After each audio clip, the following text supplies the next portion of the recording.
એક ટ્રેન જતી હતી હરિદ્વાર તરફ. આમ એક ભાઈ બેઠા હતા. પરિચય થયો સામસામે બેઠેલા મુસાફરનો. ક્યાં રહો છો? મુંબઈ. ક્યાં જાઓ? હરિદ્વાર. પહેલી વાર જાઓ છો? તો કે હા.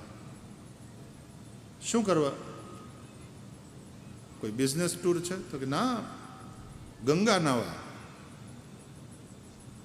ગંગા સ્નાન કરે એના પાપ બધા ધોવાઈ જાય ને.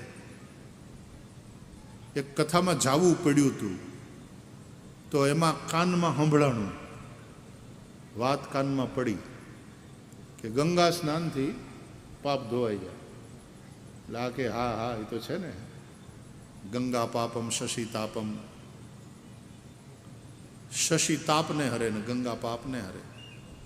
એટલે કેવું બહુ જિંદગીમાં પાપ થયા છે, ગંગા સ્નાન કરી લઈએ પાપ ધોવાઈ જાય.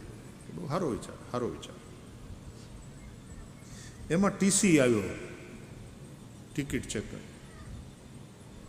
તો આવતા હતા આમ એ તો પાછું વગાડે ને એનું પેલું ઓલું પેલા તો આમ અવાજ એવો કરે, ટિકિટ ટિકિટ વગાડે. તો આને ખબર પડી ને તો ઊભો થઈને ભાગ્યો અને સીધો ટોયલેટમાં વયો ગયો ટ્રેનના ડબ્બામાં. પછી ટિકિટ ચેકર નીકળી ગયા ને પછી આવ્યો પોતાની જગ્યાએ બેઠો. એટલે આણે કીધું કે તમે કેમ ભાગી ગયા? ટિકિટ ચેકર આવ્યો ને. એ કે ટિકિટ કોણે લીધી છે? એ કે પાછું પાપ, વગર ટિકિટે મુસાફરી કરો છો, ખુદા બક્ષ. પાછું પાપ.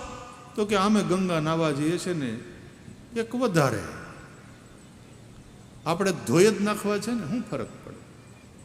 હવે આવા નફ્ફટ હોય, તમને લાગે કે ગંગા એના પાપ ધોવે? જેને પોતાના કરેલા પાપ માટે પસ્તાવો હોય, ગંગા એના પાપ ધોવે. બાકી તો આખું વરહ આપણે કરો ને પછી એકવાર ગંગામાં જઈને ડૂબકી મારી આવીએ એટલે પાપ ધોવાઈ જાય. એમ ગંગા નવરી નથી. ભગવાન નામ સંકીર્તન એ પણ પાપનો નાશ કરનાર છે. નામ સંકીર્તનમ યસ્ય સર્વ પાપ પ્રણાશનમ.